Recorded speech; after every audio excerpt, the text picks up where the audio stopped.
Thank you for listening to the Sounder at Heart Podcast Network, which now includes No Sarietes, Lobbing Scorchers, and the Cooler Guild. We've been independent since August of 2023, but need your support to make sure it continues. Although this podcast is free, it's only made possible by your continued support. Memberships start as low as $25 a year, which not only helps make podcasts like this one happen, but also gets you access to everything we produce. If you're able to support us at higher levels, starting at $75 a year, you gain access to a host of other perks, most notably entry into our members-only Discord, where the smartest, funniest, and most engaged commenters share their thoughts and ideas. To find out more, just visit sounderatheart.com and click the subscribe button in the top right corner. Thanks for listening. This episode of Lobbing Scorchers is sponsored by Full Pull Wines, a Seattle-based seller. Not only are they a local company, but they've been supporting independent Seattle soccer media since 2011 and are run by Sounders fans. They offer the best boutique wines in the world to members of their mailing list, with special focus on their home, the Pacific Northwest. Their model is simple. 1, they email compelling offers. 2, you request bottles that sound appealing. 3, your wine arrives at their Soto warehouse and is ready for pickup or shipping.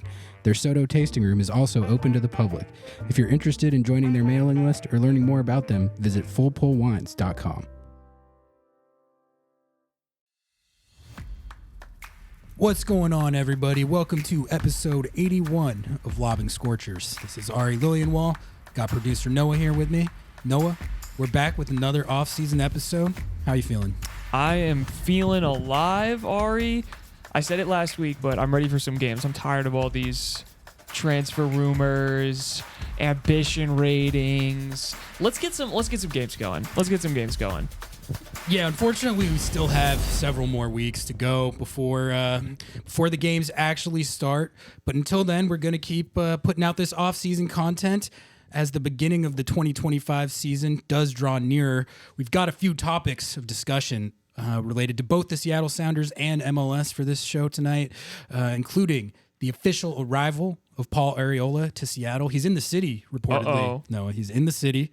We're going to grade the Sounders offseason to date. I feel like the biggest moves have been made, so we're at a point where we can credibly give some grades. Going to do some headlines from around the league, including concerning some drama and turmoil ravaging Austin FC, and a couple other headlines, transfer headlines, coach hires. So we've got a fair amount to get to, despite still being in the off season. Drama pod. It's going to be there's a little bit of a drama pod at the end. Going to want to stay tuned for that.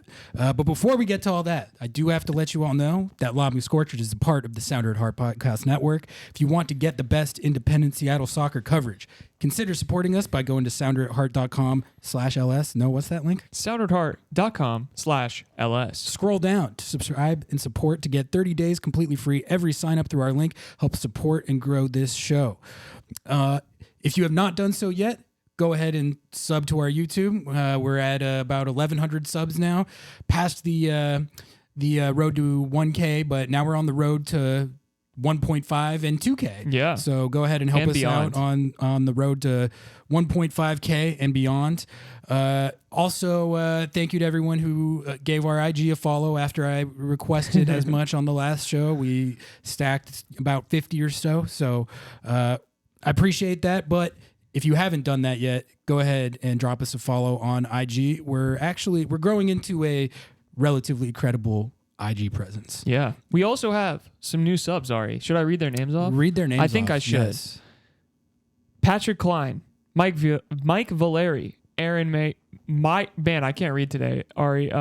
Aaron Meyer, Matthew Durland, Will Munslow, Torgny Ornez, Mark Kovarik, Fred Olson, and Mark Thorington. Listen, wow. that was a lot. How many are we up to? 62. 62. Thank you all, our new subs. We love and appreciate every single one of you. That's awesome to see. Mm-hmm. Do we have anything else to plug? I thought I had something else to plug. Wildfire donations, potentially? Oh, yes. Yeah.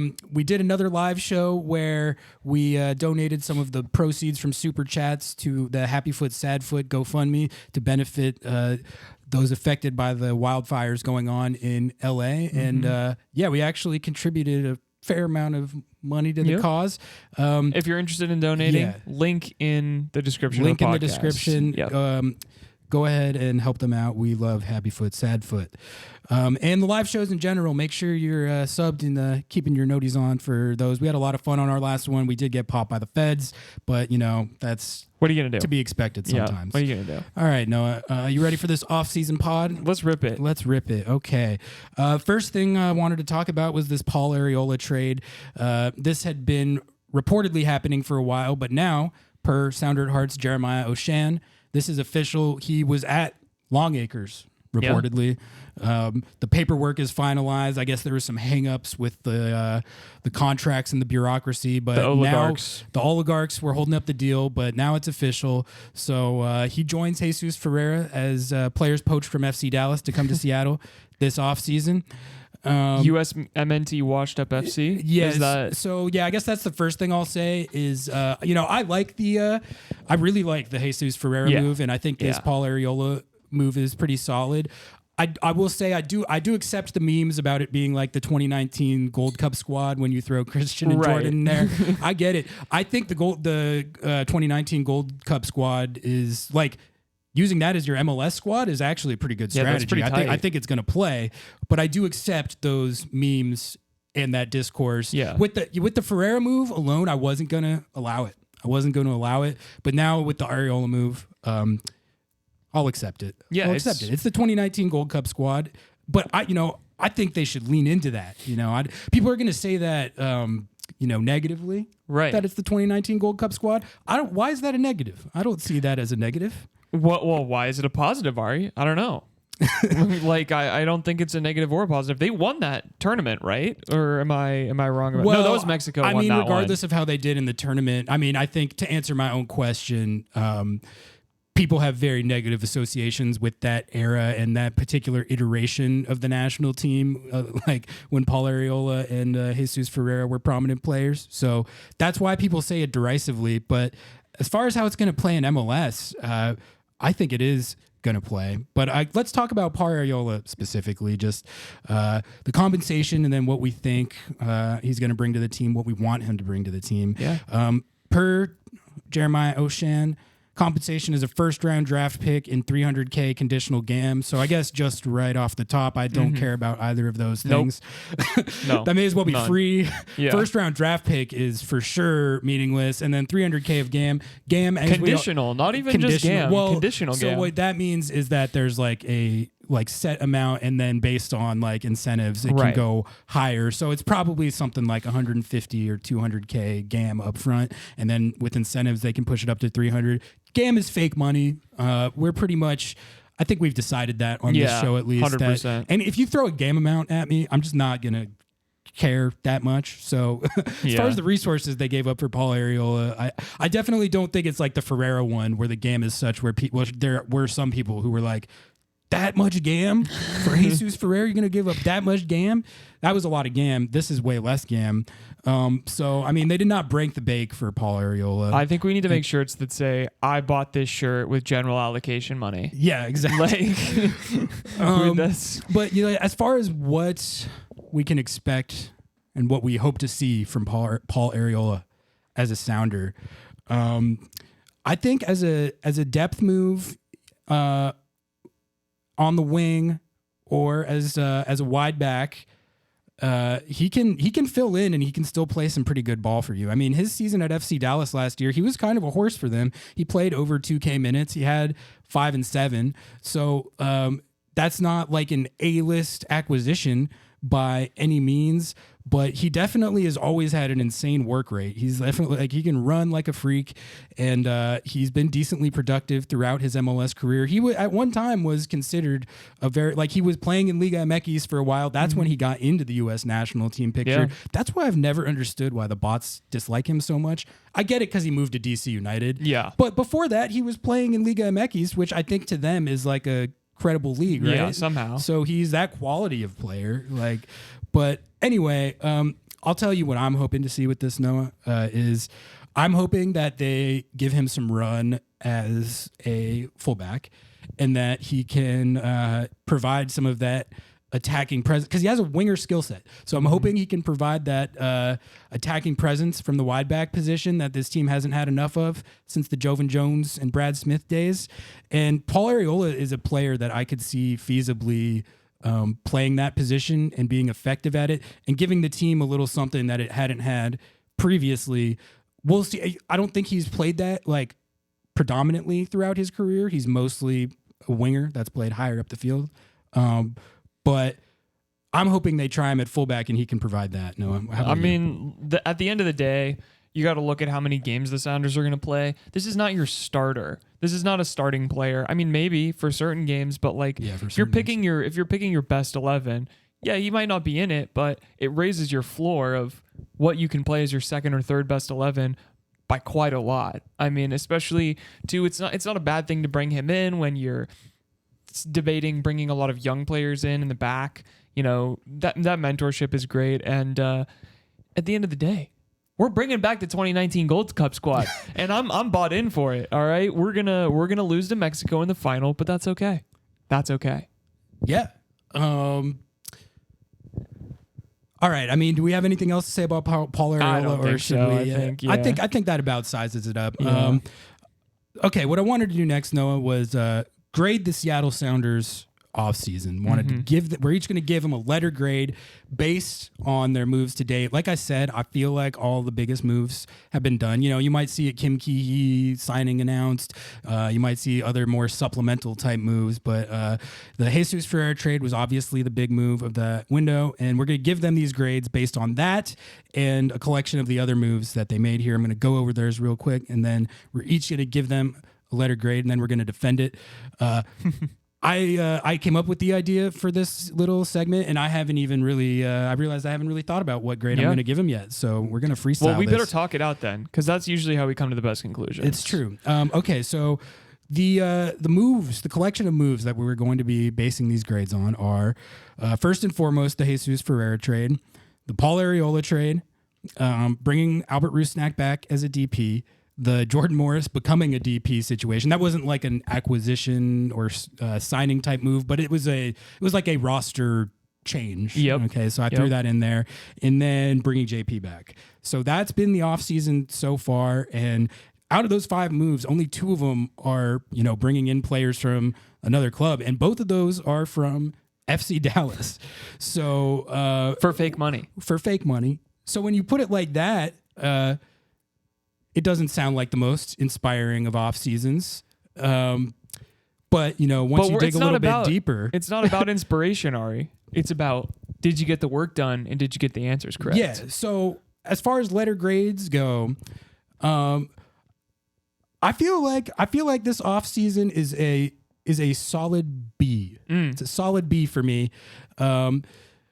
The Jesús Ferreira move in isolation, I really think the more I think about it, the more I like it. I think it's great. I give that move on its own an A. And I really think people who actually know the league and the business of it and how the rosters work, like see Jesús Ferreira on TAM, I think that that's pretty universally considered good business. Yeah.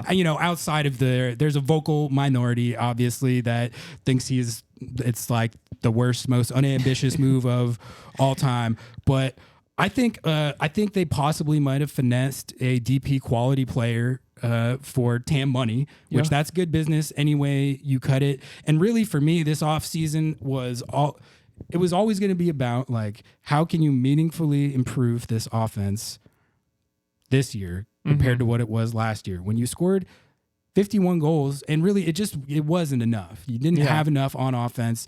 You needed to take steps towards solving that this offseason. Jesús Ferreira being the biggest move towards that end was not what I expected. I think most people were hoping that, they would go out and sign somebody from insert whatever league. Yep. But now that it's happened, I'm definitely happy with that as a step towards improving this offense, and I think that he's going to make this attack better. I would be pretty surprised if he doesn't. So I'm basing my B mostly on liking that move. I would say that the JMO DP escalator doesn't upset me as much as some people, and I'm fine with him earning his money, but I don't know.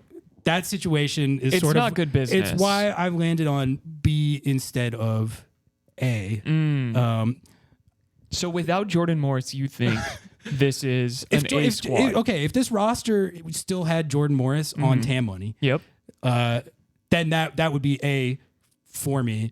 Because you'd have an open DP spot to go hit in the summer or something. Right, yeah. Like it's not like I said this on the live show, I'm not against this escalator routine, and also, but like Jordan, let's be honest, Jordan had been giving this team a bargain on production for many years, from being a homegrown at the start of his career to playing on TAM money for a long time, and so now he's gotten paid, but I think that situation sort of made there less roster movement than there could have been without it, if that makes sense.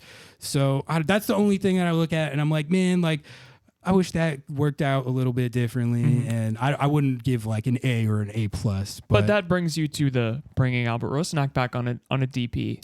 Which one is more offensive to you, I guess? Is it the Jordan Morris escalator, or is it bringing Rusnak back on a multi-year DP deal? Neither of them are offensive. I'm not saying that they're like you're writing a manifesto on X the Everything all app. I mean but with the Jordan thing, bringing it down to a B, is that like we're business guys here. Well, I would have loved the roster with him on TAM money and then them getting a little more flexibility with that. I'm not melting down over it. I think it's fine that he earned his money. I'm not against the escalators, so it's nothing to do with that. It's more just like that put them in a situation where they couldn't make an addition that they might have been able to without an addition. Right. I don't know if I'm making sense. No, that makes sense. I mean, I could toss my rating up unless you want to add on bringing JP back. So stuff like bringing JP back is, like, I don't think if they had let him walk and replaced him with someone else on the same number, minimum. It wouldn't. Yeah, I don't think that really would have changed the grade one way or the other. But I didn't even address bringing Rusnak back, which I'm pretty clear on record that that's what I would have done. I honestly understand people who think it's a little risk averse, I guess, and like people not being excited by it. But I rate Rusnak, and I think that he had a career year last year, so. Going into this season where you have all these games, I'm happy to bring him back and build the offense around him again, as opposed to like taking the greater risk of importing a new guy or playing like Pedro de la Vega there, right? Yeah. Which would be that's a lot to put on him right after coming back from all anyway, that. Noah, what's your grade for the Sounders offseason? I'm gonna give the Sounders a C plus. Ooh, C plus. You're pretty passing. harsh. This is like my average grade when I was going to school was a C plus. Like I did the assignment most of the time, but it really was not well done and not well thought out. Jesús Ferreira trade is pulling crazy because I think if that trade doesn't happen and you bring back Rusnak on a DP and you bring back Jordan Morris as a DP. That's a disastrous offseason. If they had made 0 attacking additions? If like you were only able to make an attacking addition on a TAM deal that realistically, a TAM deal, you're not going to get the type of firepower that you needed, right? So I think they got really, really, really lucky with this Jesús Ferreira trade. And I think that it was a good trade and it was great dealing, and the fact that they were able to push it across the line and get Jesús to agree with it too is beautiful. I'm like A+ in that. Paul Arriola, hell yeah, more reinforcements in the back. He's not going to be making a ton of money. I love him as a second or third option. Like that's awesome. Bringing Albert back, we've both talked about it. I like Albert. We both rate the player higher than most people. Unfortunately, I don't know why, but I think there is some truth to the fact that if he hadn't performed the way that he had performed, he probably could have agreed to a TAM contract. And the question is he going to continue to perform that way? Is there any flexibility? Were they playing it too safe with the negotiations? Maybe. I don't know. He may come back and beat his career year this year. You literally never know, right? And that's just something you can't bring into a boardroom and say, hey, Albert, I know you just had your best year ever. Well, there's no way you do it again. Like, you're not going to have that conversation be productive. So I'm not mad at it per se, but it's like, it is very risk averse. And that's okay in a vacuum. But then when you have Jordan Morris being escalated to a DP, a player who, yeah, you're right, he's been undercharged basically his entire career with the Sounders and has been incredibly productive. Yeah, I don't mind rewarding him with that, but I also think what just happened is now you bring in Jesús. You could have maybe tried to sell Jordan or do something else with Jordan. People are going to hate me for saying that even or bringing that up, but you're now locked into 2 long-term DPs where the only way that you can have Jordan be bought out is another extension where he's going to be making guaranteed money till he's like 37 or whatever, you know? And I'm sorry, like that's not great. That's rushing through your homework. That's, you know, getting lucky and kind of guessing the multiple choice answer. It worked out. I really do think that the offseason didn't turn out poorly. I think they passed. I think they got by. But what does this leave you to do in the summer? What does this leave you to do in the next offseason? U22 spot. U22. But like I said on our live stream, I don't put a lot of stock in a U22. I'm scared to put all of our eggs in another young player's basket. I just don't think that it's super lucrative all the time. I think that it's a higher rate of failure, and not being able to bring in another DP for at least 2 years, I can understand why people are frustrated. It frustrates me a little bit, and that's where I land on my C+. I think they did good. I think that within their margins of like money that they got and within the margins of what they had to work with, I think Craig did a fantastic job of getting some of these deals done, and I'm not mad at that. I just do think that at the end of the day, if you zoom out a little bit, it starts to look a little bit of House of Cards. Because what if Jordan Morris gets injured? What if Albert Rusnak gets injured? Well, how does that signing look? Well, you could say that about any DP in the league, though. Sure, if your DP gets hurt, then what happens to your roster? But one more season-ending injury for Jordan, and that's 3 season-ending injuries. I don't know how you recover from that going forward. You know, there's other things, like the age is a factor. That's all I'm trying to say here. Yeah, he and Rusnak are both 30, so I do understand that concern. Based on what I saw last year, I feel decent about the bet at them producing at or potentially above the level that they did this year for 1 to 2 more years. Yeah. Beyond that, I think, you know, when you get in more towards your mid-30s, it gets dicier. But I'm less concerned about the age for players that are 29, 30, and have shown that they are still playing well at that age already. You have that to look at. I just get a little bit of a Raul Ruiz-Diaz PTSD. You know what I'm saying? Like, what's going to happen if another DP spot sits on the bench in 1 year or 2 years? That is going to drive me insane. Okay, all right. I'm glad you brought that up, actually, because I wanted to talk about the Raul thing. Yeah. Because you're talking about it on our last show, and a lot of people have brought this up. I mean, we've brought it up. Yeah. Why they didn't buy Raul out sooner, and a lot of people have described that as malpractice. I was thinking about it a little more. I think that is getting talked about in a bit of an oversimplified way. I think going into last season, the decline of Raul was not evident yet. I think going into last season, I thought of him as the starting number 9, no question about it. So like them moving off him before last season, that strikes me as Monday morning quarterbacking a little bit. I think it is. Like, it's one of those things that looks obvious in hindsight, but if you went back and talked to all of us at the time, I don't think many people would have questioned that aspect of it. I was. Where were you back then? I mean, I don't know. That. I don't know if it was the first 2 games, but no, pretty you quickly. You got on the train like midway through the season when it was before the summer, though. When it was clear what was happening. Before the summer window, though. Either way, it was not like conventional wisdom that was the right move. Okay, I mean, and then whatever. I think that's Monday morning quarterbacking, and then even buying him out mid-season.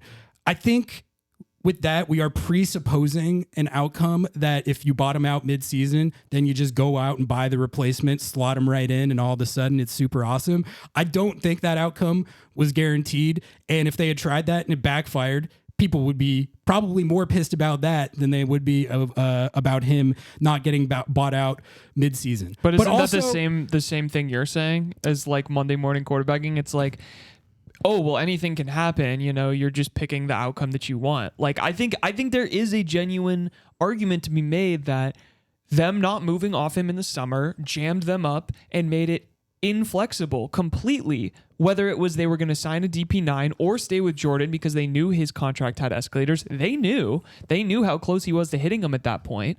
They could have signed a 10. They could have signed a 9. They could have signed whatever they wanted in that DP spot, and it completely changes the roster. It gives you more argument.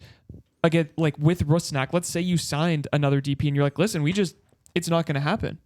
You know, we're not going to be able to re-sign you to a DP contract because Jordan just got his escalator, you know, and maybe again, we're making this shit up as we go, right? Like you never know, but I just think that I really do think there's an argument for the summer. Okay. I agree with you beginning of the season, 100%. If anyone was saying that, okay, you're right. Sure, you were right. But buying him out at the beginning of the season or in the offseason of last year, there were people calling for it. It wasn't immediately clear that was the right decision. In the summer, I do think it was. Okay, so another point on this, though, which is that, first of all, you're not guaranteed the outcome of the replacement hitting. But second of all, whether people like it or not, there is a way that these things get handled when players have a certain status within the club. And you can argue that you think that should be irrelevant. Like if you're a club legend, it doesn't matter. You need to be ruthless, move off them whenever it takes. If buying Raul out mid-season after everything he's pissed. Done for the club, yeah, but what like does it change? He was already pissed because then you're really doing him like that on the way out, and like there's a way that I think there's like a right and a wrong way to treat people. I don't think that would have sat right, like with me at least, like. The roster implications be damned, man. Like the guy has put so many trophies in the trophy case. He's the leading goal scorer in the history of the club. Like if he wants to stay, he can stay. He can be a TAM player. I don't understand what the difference is. If he truly did give a shit about the club and not just about that extra, you know, buck in his pocket, then yeah, like I get it, but like, dude, no player is gonna take 100. I agree with you. Like, I agree with you. I'm not saying that that's something that he even should have to think about, but come on, like it's he was already pissed. He was pissed with Brian for not playing. There was a whole Sounder at Heart article that went on and on and on and on and on about how unhappy he was, and that was made public. I mean, it would not have been a ridiculous thing to say, listen, clearly this relationship right now isn't working. We're going to buy you out, but we still care about you. If you want to be on this team, we would love to have you on a senior minimum or some other contract. I don't know. I think that people are oversimplifying that calculation. I think that's oversimplified. And also, the outcome that you would have gotten from doing it is way, way dicier than I think people are giving credit for. And then also, this is the other thing I was going to bring up. Matt Doyle brought this up last year. Whatever additions, big time additions, big money additions that this team was going to make going forward, that was to be informed in part by their evaluation of De La Vega and whether he's going to be a contributor moving forward. They had no way to make that evaluation last year because he was never playing. But if they had bought Raul out and then made a big money signing without having an evaluation on De La Vega, that I'm just telling you that drastically increases the likelihood that the signing is going to miss. It is, because like when you're scouting these roster spots up, it's not just about like talent and skill set per se. It's about like fit on your specific roster, which they didn't have a good beat on that with how little evaluation they got on De La Vega, which sucks. But it also means that making the move like you're proposing, it just would have been very, very risky. Like I can see why they wouldn't want to. I can at least see the argument the other way, like why they wouldn't want to do that. Yeah, and I mean, there's also an argument though that like at that point in the season they had seen that De La Vega was injured. They had, I don't know. I just think there's a counter argument to all of those things of like, well, dependent on nothing, even you have the flexibility of having that spot if something comes up, because he was sitting on the bench doing nothing. Like it is ridiculous to me to be in a league with 3 spots where you can do whatever you want with them, and you have that guy sitting on the bench and you're just trolling him and pissing him off. Like, I think that's ridiculous. And it's the same thing of like, oh, he's a club legend, we shouldn't treat him bad. Well, he was getting treated poorly then because he wasn't playing, he wasn't being communicated with, he was unhappy with all of that. And then now you're in a situation where because they didn't just go and make the really hard decision, they had the decision made for them. And that's my problem. It's not necessarily. Sometimes you have to be ruthless in the business side of soccer. It's not about making friends. LAFC turns their roster over every single year. Well, and Garth was famously like he was ruthless with stuff like that. And I think that you can do both. This is the equivalent of if he had done the same thing he did with Ozzy Alonso, but mid-season. But would that was a good move. Would that have sat right with anybody at all? Yes, it was a good move. I mean, it was. Well, it was a good move, like when they moved off him during the offseason. I think if they cut him mid-season, you don't see teams do stuff like that very often for a reason. You can buy him, like if they didn't even. I would love to know if they approached him to try and buy him down off his contract. Raul? Yeah. Yeah, I don't know. It's an interesting discussion. Like I said, my contention is that I think that gets oversimplified as a super obvious thing when I think there's almost when you really think about it, there's almost an equally obvious standpoint from which they wouldn't do that, both related to like how it affects their future roster build, and then also like just how you treat people. That plays into it. Like, I mean, that's like it doesn't necessarily. I know fans might not like that reasoning behind it, but like I think that does play in at a certain point, especially when you're talking about players that are proven champions. Like if Raul had been a DP here for as long as he was and never won anything, and everything played out the exact same, then I think you have more of a leg to stand on when you're talking about a potential like mid-season buyout. Raul like won you so many trophies. He scored in MLS Cup and CONCACAF Champions League finals. Like, I understand being ruthless, man, but like, I mean, and also what you were saying about the fact that he was pissed off anyway. Yeah, it wasn't even in a good situation. Okay, but it's like, are you making a bad situation worse? Well, no, you're not. Because look, this happened every time. This happened with Nico, this happened with Ozzy, and this happened with Raul. You think they left happy? It doesn't matter if it's 6 months earlier. It's about flexibility. And I'm sorry, like I just completely disagree. Like it was malpractice that they didn't even, maybe they did. You know what? I'm saying this because I have no idea what they actually did to look at that. Because I'm sure it was an option in their head, right? And they made a decision of what to do. And I just really do think that is what, I mean, overarchingly, that's why I gave them a C, is that they put themselves in this situation and they just accepted it. And that is what it is. If that's the way you want to do it to preserve a legend for the club, okay, I respect that. I don't agree with it from my point of view, but I respect it. I understand that. It's just, I don't know. You knew he was unhappy. You knew he wasn't very good at that point. I mean, he was not very good. He was not playing well. And a striker who's already not playing well and unhappy, that's usually just kind of disastrous. Yeah, I mean, it's definitely unfortunate how it ended. But yeah, I don't know if you got thoughts on that. Go ahead and leave them in the comments. I don't think.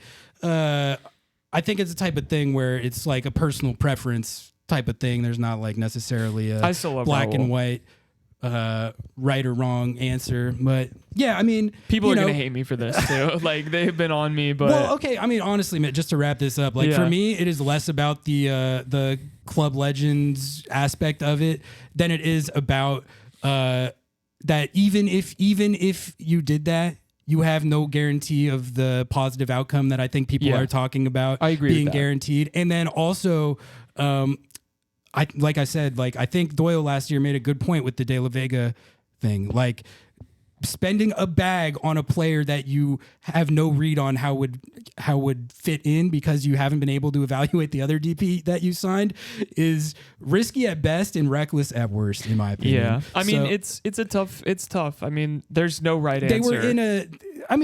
were in a situation where they had aging DPs that were cycling out, and that happens. And sometimes you hold on too long. And I think the Sounders love to do that. That's something that they've been criticized for. They love to do that. But for me at this point, like it's more about how they get themselves out of that situation and back on like solid footing with the DPs on the roster. Yeah. At least like having them playing, you know what I mean? Like Raul, you obviously never again ideally can you have a situation where you got a DP bench riding. Yeah. So at least But not even just bench riding, genuinely should be bench riding. Like he was that bad. He like oh man. All right. We love you, Raul. Raul's a legend. He's a legend. We love him.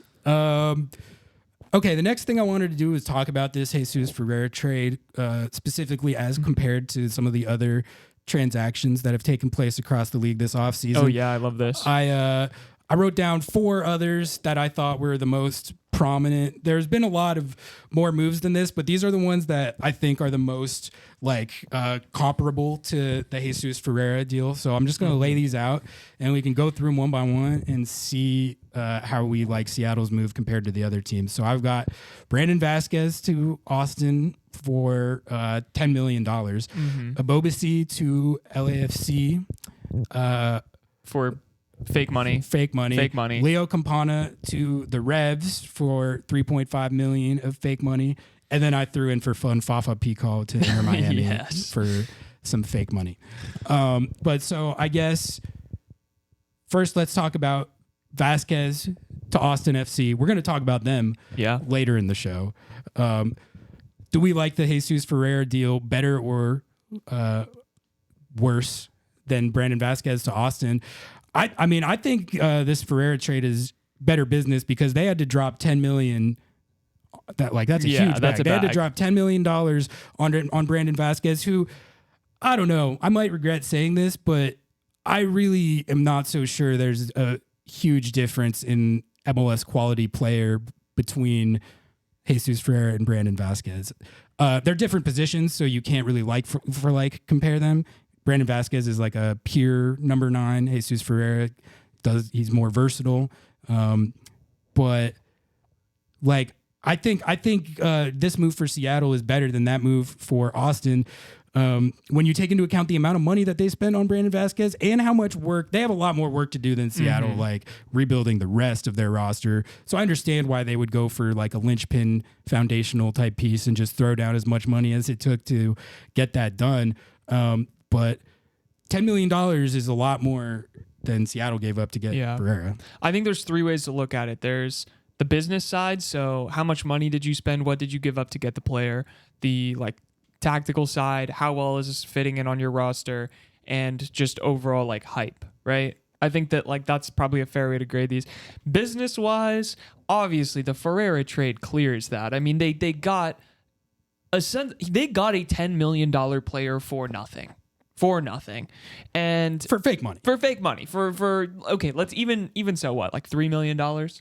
Like, I'm sorry, I don't know how much different Jesús Ferreira is than Brandon Vasquez. Like in terms of pedigree and quality, I really don't know how far off they are. I think they're. I don't know. I think they're pretty close. Are we tripping? Maybe we're wrong. Are we tripping? Like I feel like they're pretty Brandon close. Vasquez, I feel but like they're pretty close. They're not similar types of players, but I feel like we could both see them on the U.S. men's national team tomorrow. I mean, they've both been on the U.S. men's national team, but like, I just as far as what they bring production wise, like I think it's going to be relatively similar, and it didn't cost Seattle $10 million. Yeah. And then what about the hype?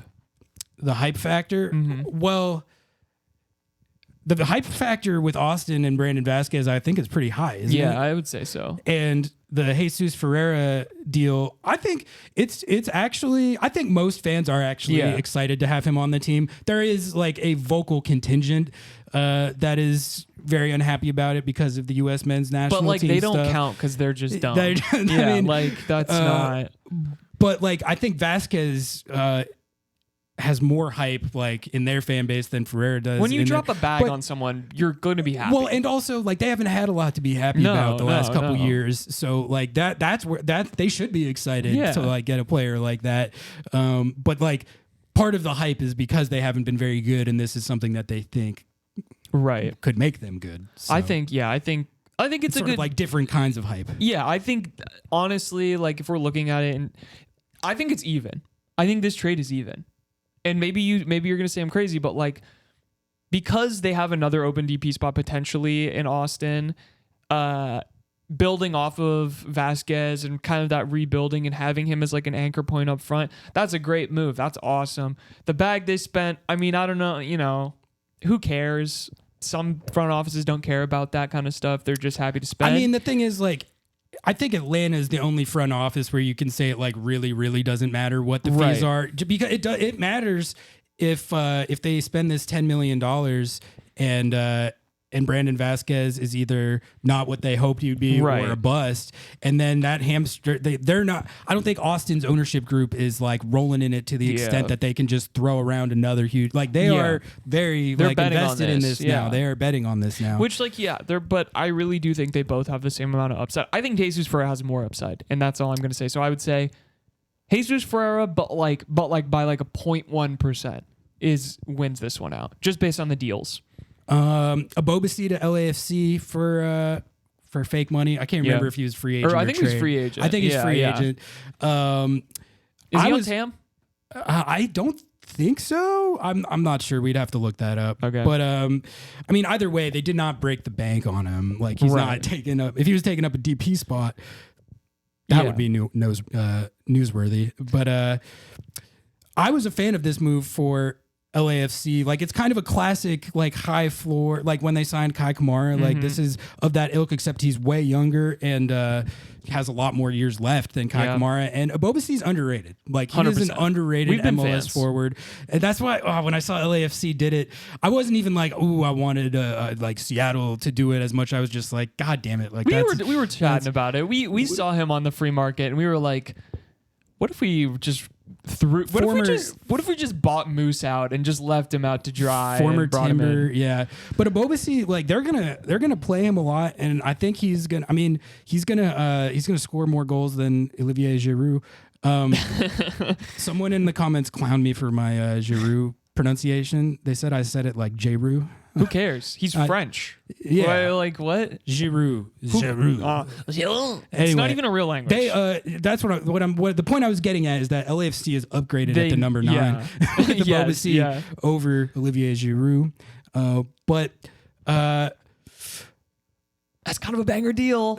It's kind of a banger deal. Okay, it is a banger deal. But I honestly, and I would have said this when Ferreira was on FC Dallas, I rate Ferreira pretty healthily above Abobasi as a player. And I think what he brings that Abobasi and Vasquez don't is a lot more versatility. Yeah. They're very good number 9s, but Abobasi, the Timbers were trying to play him on the wing for years, and that never really worked. He's only ever been effective in MLS as a number 9. So they're good signings for those teams, but what I like about what Ferreira brings to Seattle is like how many different places you can plug him in. And I think this season, like there's going to be a lot of squad rotation. There's going to be a lot of different lineups that we see. And so just the flexibility to be able to kind of move him around, I like that. Yeah. So that's why I would still give it to Seattle between the two of these deals. I want just both. because Like I want both. I think Ferreira is if you have to better compare player. him, yeah. I think if you have to compare them, Which I would we're not. go It's not Jesus. really necessarily comparing player quality straight up. Like it's what It's type all of we were business. saying, yeah, It's we what were type saying, of business it is. But I think they're even. Like but business wise, I think they're even. Yeah. Like they're both great business. But pedigree, Jesus Ferreira, I'm sorry, he clears I Bobasi. think so. And I mean- hype factor, like are LAFC fans really going to get hyped because they signed a Bobasi on a free? They're like, not, but they should be. Right, but I'm saying like, I think they're even hype levels in terms of like what's going on. Although I would say I would have still loved him on the Sounders if they could have made that work. I think if they would have signed him, I think this would have been a off season for me. if they had got a Bobasi. If they had got a Bobasi on a TAM or GAM or BAM or FAM deal and figured out a way to have him as, your backup striker, come on, that's nasty. So you just wanted a new backup striker, and that would have taken it from C plus to A. But think about it, right? When it wasn't working up top, they really didn't have any option to go to. Raul was dead. And what are you gonna put Moose in there? That dude has 2 left feet. I've never seen him strike a ball nice. Okay, like I'm sorry, with respect to Moose. Like you toss a Bobasi in there, you can get him minutes, and you get to rest Jordan. Jordan played every goddamn minute of every game, and you get to rest Jesus, who played every. Like I'm just saying, you sign him, you give a lot more people a lot of rest. I mean, looks good. Moose is on raises the floor. Moose is on the team this year, and he's gonna be playing exactly the role that you're talking about. So would you rather have a Bobasi or Moose? Yeah, I hope Moose goes out there and proves better you wrong. Bam Yeah, on me. obviously in that discussion, I would take a Bobasi, but like realistically, a Bobasi wouldn't. I know we were talking just hypotheticals, but like a Bobasi wasn't going to go anywhere where he would be in that much of a depth role. Like LAFC is going to be playing him a lot. Like people might not realize this now, but like I guarantee you, like we're gonna have to watch a lot of a Bobasi bamming for LAFC this next year, and I'm not really looking forward to that. But our friends at Happy Foot, Sad Foot will be. So well, you could have moved we'll be on happy from for Jordan them. Morris and grabbed Bobasi. So there you go. Hot take. Yeah, I'm sure that'll be popular. That's gonna go off with the comments. All right, so this one's for you, Leo Campana to the Revs for $3.5 million in fake money. I feel like it's a roughly similar discussion, but do you feel any differently about it? I mean, it's the I rate same Campana thing. I rate Campana over both of the other guys. Yeah, so. for sure. I think this one's the closest of the bunch, but like it's hard because if you're looking at the deal, the money, they're both fake money. They're both proven in the league. They're both proven interleague transfers. The hype, I think, is a little bit higher on Campana just because the Revs have nothing to be excited about ever. But like, what's the overall impact on their roster? Does Campana change the Revs like Jesus changes the Sounders? That's what I'm questioning. No. That's what I'm questioning. I don't think he does. They have I would love Campana. so much more work to do. But like, yeah, they have so much more work to do, and Jesus Ferreira. They still have they still have Carlos Keel. That's true. Yeah.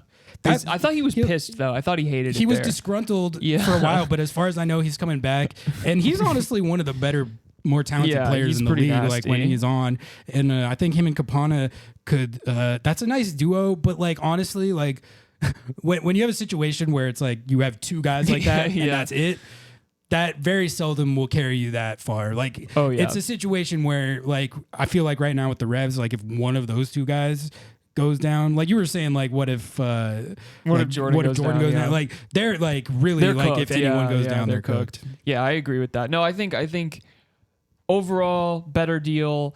Would still love Campana though. I love that man. Get him on the Sounders. You do, Get him in Stan. It's almost green. like I shouldn't have even asked just because I know how you feel. I'm still logical, okay? I can think with my feelings and my pundit brain. Fafo Picault to Inter Miami immediately. They win. Immediately becomes the most high profile and important player on Inter Miami's team. Yep. He's probably going to be tasked with carrying most of the load for them offensively this next year. Face of the franchise. Face of the franchise. Face of the league, perhaps. Yep. And They're going to be wearing his jersey in every country around the world. I see Precious little scenario where he doesn't win MVP. I don't mean to clown on Fafa. I just don't know why I put that one in there. It's a good bit. I think it is kind of a good thing to point to and be like, you could be getting Fafa Picoult. You know what I mean? Fafa Picoult is like knockoff Jesus Ferreira. Yeah. Like you could be getting They're like, we got Jesus Ferreira at home. It's Fafa Picoult. You know what I'm saying? Yeah. So that was a good segment. Well, and then I think that was an interesting exercise just because, the discourse around the Ferreira trade has been I feel like it hot. hasn't been hyped enough. I think people have come around to it because initially they were like, this is our DP signing. And then they were like, God damn it, it's Jordan. And then they were like, oh, wait, we got Jesus on TAM? That's nice. That's all right. That's nice. I think this is a damn good deal. This is a damn good I'm deal. excited about the trade. I'm excited to see how he fits in with the team. That's what I'm excited about. Well, he's already besties with Jordan and Christian. So. Jordan, Christian, and he's played with Arriola too. Yeah, so theoretically, with all four of those guys having played together at the national team with as much as they have, the 2019 Gold Cup reps are going to pay dividends here. Mm-hmm. And who's going to be laughing? Who's going to be laughing when the 2019 Gold Cup squad puts up 65 plus goals in league play? We'll see. We're going to be laughing. Yeah, we are going to be laughing. We are going to be laughing because as the biggest USMNT haters, this is literally our perfect squad. This is sort of how I'm starting to feel about this is like all the sandbagging that's going on. It's making me kind of like dug in. Like, you know what? You're gonna clown for being the 2019 Gold Cup squad? Yeah, it is the 2019 Gold Cup squad. You're right, and it's gonna bam on you. I do. I mean, we are the two biggest U.S. men's national team haters in potentially the entire world. I'm Canadian. Yeah, so this is the perfect club for us. Yeah, it's like that's why I kind of like it. It's like the guys from the USMNT that were like derided and treated with disrespect, really unfairly, I think, by a lot of that fan base. Scapegoated is the term that I was looking for. I like the idea of banding all these guys together on one club team and sticking it to the haters. If they win, if they advance out of the Club World Cup group stage, I'm never going to shut up. Funny would that be? I'm never going to shut up. That would be so funny. It's not going to happen, but it would be so funny. Yeah. So funny. I mean, honestly, people, if this 2019 Gold Cup squad goes out there and wins a bunch of trophies this year, I'm going to be pretty obnoxious about that. Even one. I'm going to be pretty. Even one. Yeah. Even better even hope one. they win none. Yeah. Otherwise, we're going to be insufferable. We're going to be pretty insufferable about that. Drama time. Yeah, you want to hit these around the league headlines and get out of here? Let's do it. Let's do it. All right. There's a lot here. Sebastian Driussi. Did you see all this, or do you need me to? I need you to fill me in a little bit. Okay, yeah. This is per Tom Bogues. Shout out Tom Bogues. Apparently, Sebastian Driussi, Austin FC designated player, MVP candidate a couple years ago, disgruntled last year, down year statistically. It seemed like they signed his best friend for a while. He was terrible. He was bad. They tried to keep him happy. One of the worst signings I think I've ever seen in the league. Yeah. He got out of there. Driussi was not happy about that.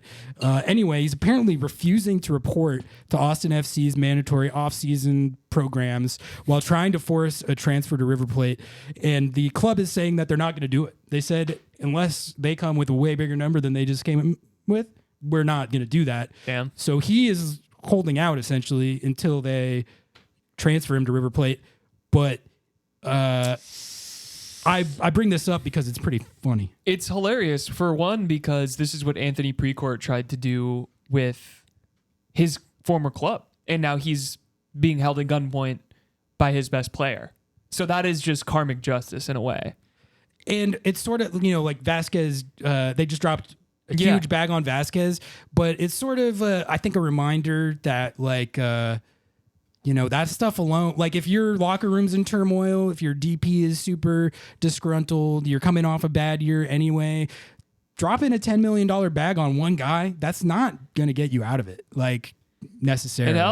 It helps. And I'm definitely not saying that they shouldn't have done it. I'm just saying that as far as our expectations for how much better everything. Austin FC is going to be this year than last year, that is not they got a new striker who's probably going to be good, but their other DP is at war with the organization. So I don't know. Anytime there's another Western Conference team that's like in turmoil and dysfunction, it's a good bit. It's definitely entertaining for us. We can kind of just sit back and watch the chaos unfold. Wishing them nothing but the worst. I'm always personally. down for that. Well, and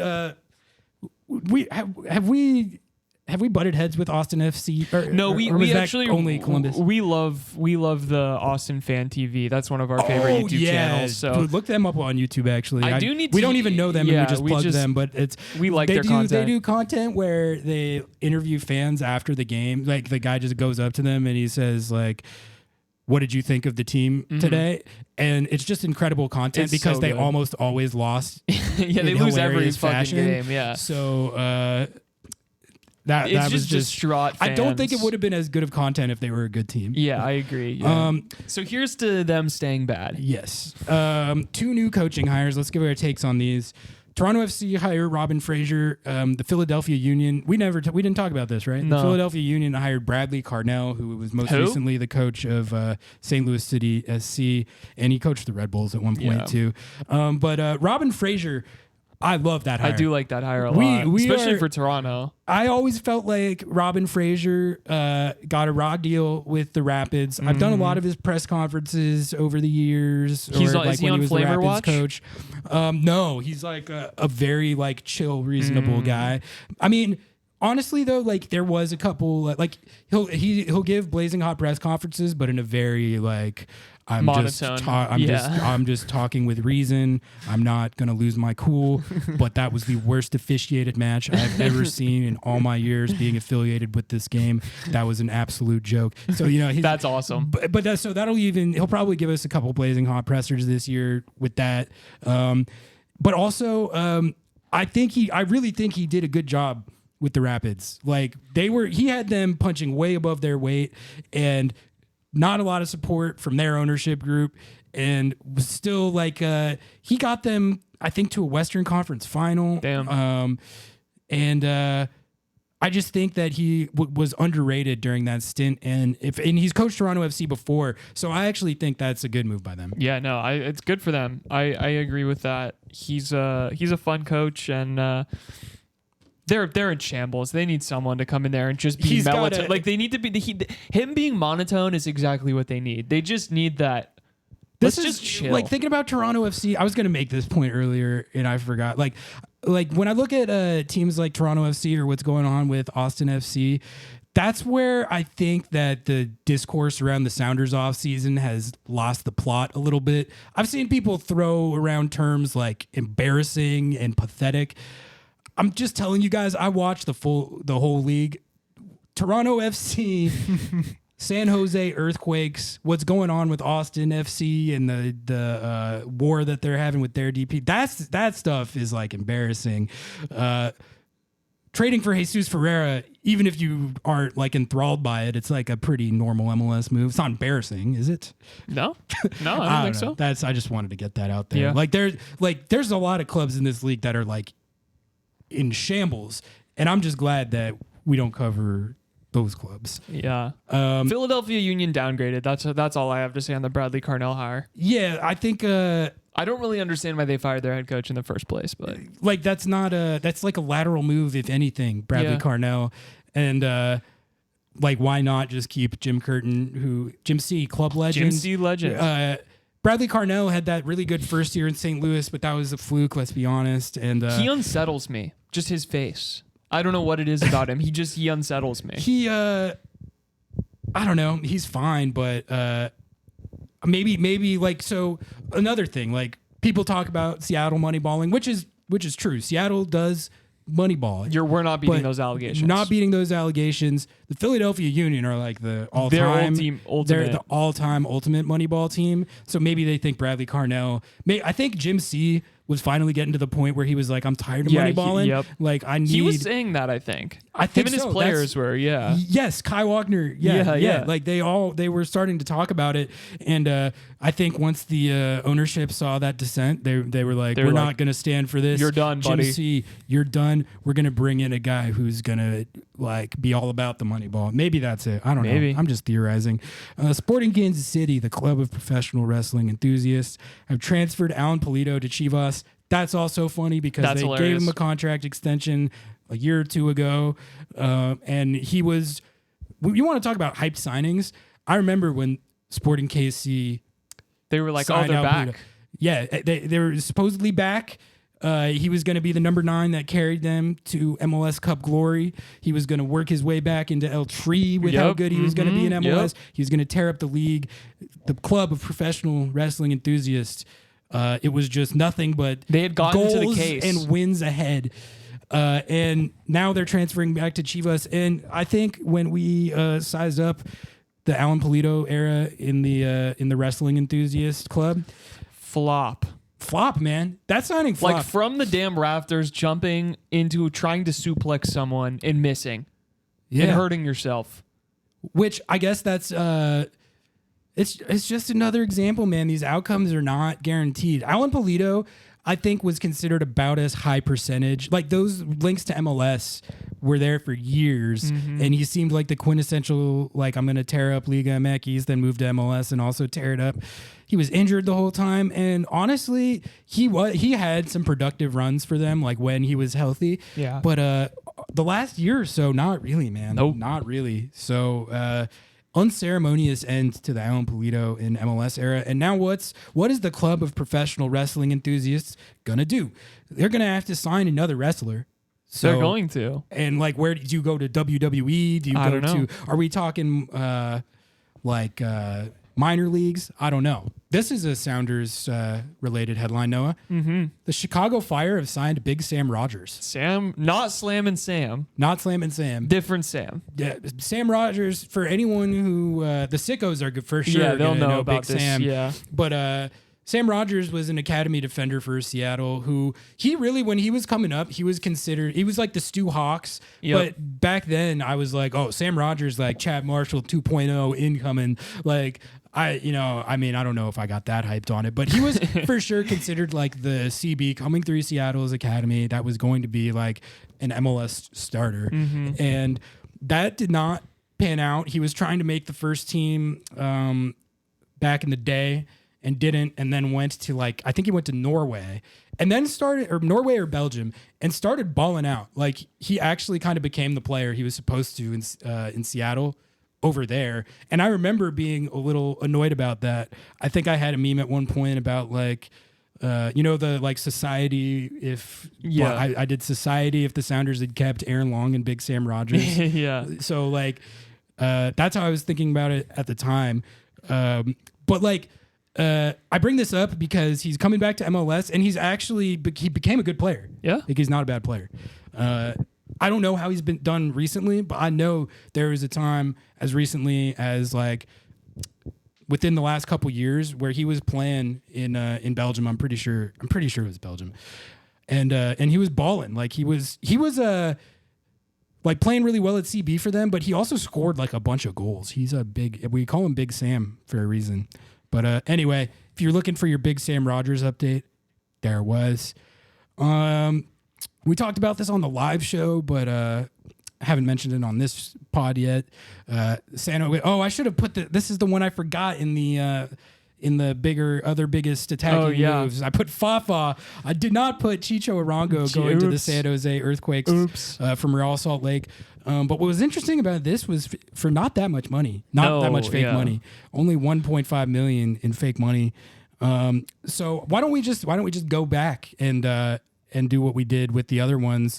Jesús Ferreira deal versus the Chicho Arango deal. Now that one's closer.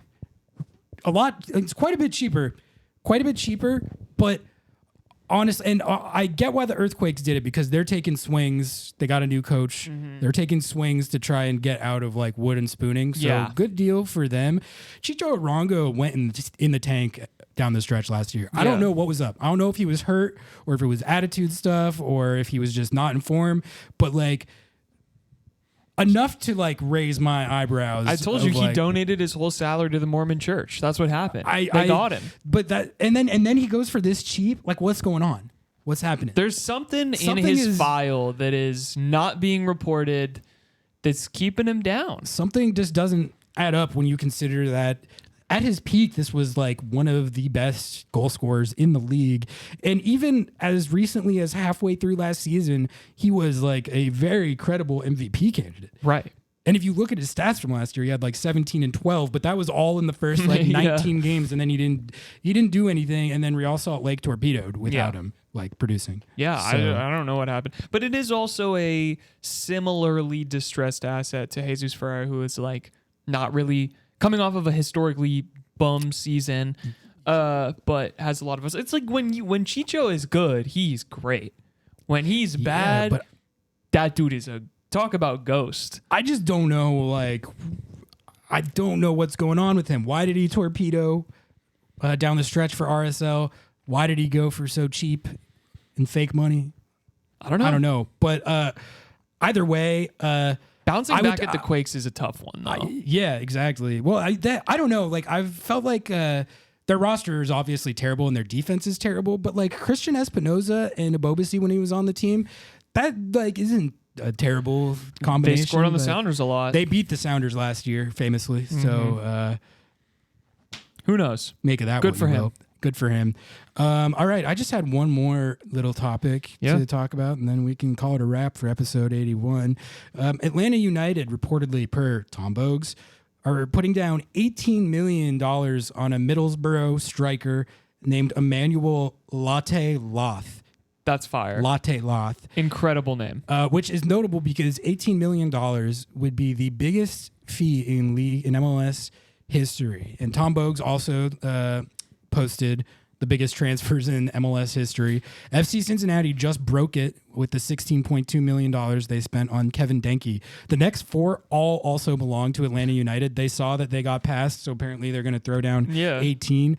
But Thiago Almada, Ezekiel Barco, Pity Martinez, and Alexei Miranchuk all went for $13 million and above.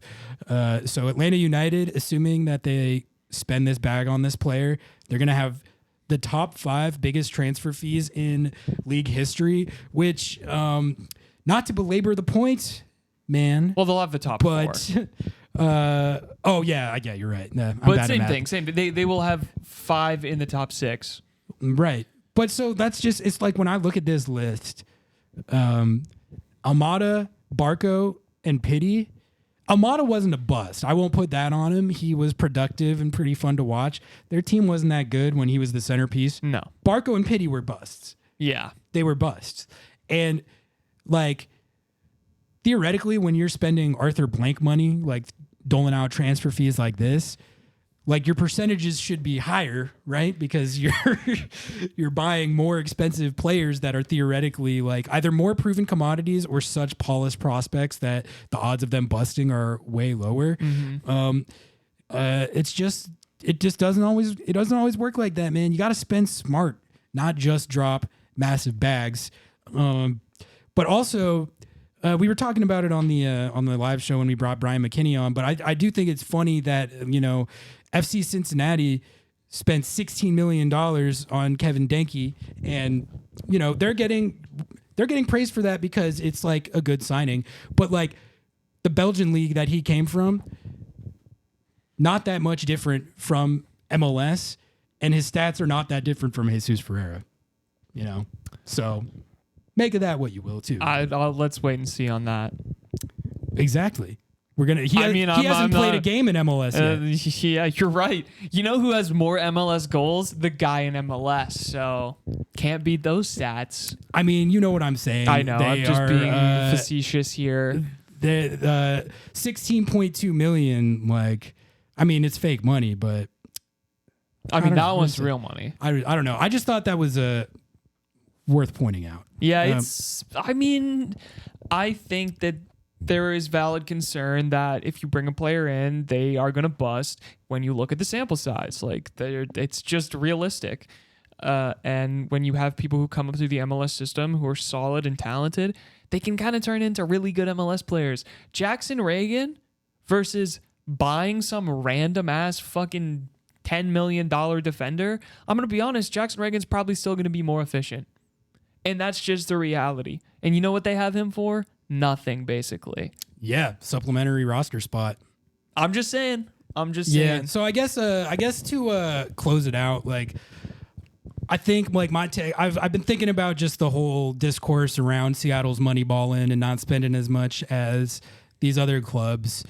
And to me, like, the only reason that I would care or be against the money balling is if I felt like it actually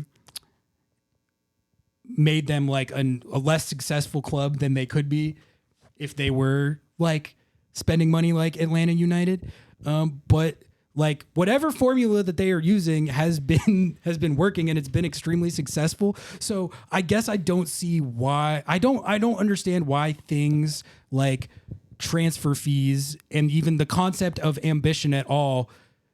Why do we care if they're not related to winning? You know, why does it matter? So I think it's just like it just doesn't matter to me. Do you see what I'm saying? It doesn't matter to you. I do see what you're saying. Yeah. I think that you can, on one hand, because I feel like I'm in the middle here. I feel like I can agree and be frustrated with how the money balling makes the missteps bigger or feel bigger. And I can also agree that sometimes it just doesn't fucking matter. Sometimes you have Jackson Reagan, who isn't this superstar signing, but is a defender of the year candidate, a person who was signed out of college, who played college soccer. Like, I think that there is a way to go about it that the Sounders have figured out.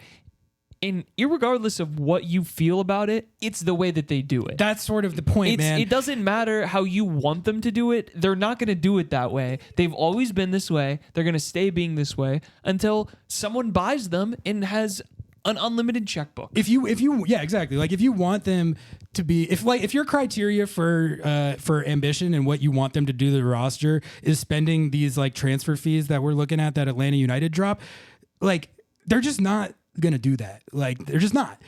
They've dropped bags. They dropped bags on Rui Diaz and Ladero and De La Vega and a lot of players throughout the years they have dropped bags on, but they're not gonna drop like the most massive bags. It's just not I think if that's what you need your team to be to get excited about it, you should like consider not following this team. Yeah, this isn't a team for you. Like I've come to terms with the money balling, and as long as they're successful with it, it doesn't really matter to me. Well, and at the end of the day, like it is fair to criticize certain moves, even with the money balling thing. You can accept that and still be critical of the club. I don't think that's what either of us are saying here. It's just that there has to be a base level of acceptance of like, this is the way that they do business. You can be tilted by it. That's fine. It can needle you, but like you're always going to be upset. And this is where I think the anti-Rosank Brigade really lives, is like, you're going to always be upset at one specific thing, and it's going to ruin your viewing experience. And I just got to say, like, fine, cool, but there is a lot more to be excited about. And also, on the people who are excited and get mad at those people who are feeling that way and feeling upset, that's okay. They can feel upset. It's all right. Like, you can feel happy. They can feel sad. At the end of the day, it's fine. It's going to be all right. We're going to be okay. I think that is a great place to end the pod. Good discussions tonight, Noah. I feel like we actually had a couple points that we had more disagreements on this one. This might be our most disagreed pod. Which I think is good. Like, it led to some good back and forth. And, you know, like whenever we get the discourse flowing, it gets me thinking, formulating my amended takes. So no, good stuff. Thank you to everyone as always for tuning in. We really appreciate all the support, all the viewership, all our paid subs. Go ahead and subscribe to the channel and turn on noties if you haven't already. Keep an eye out for our live shows. We're planning on doing another one of those soon. Hopefully not get popped by the feds this time. Like, comment, subscribe, write us a review. Share with Jesus Ferreira. Share with Arthur Blank. Paul Arriola. Share with Sam Rogers. Until next time, we out. Peace.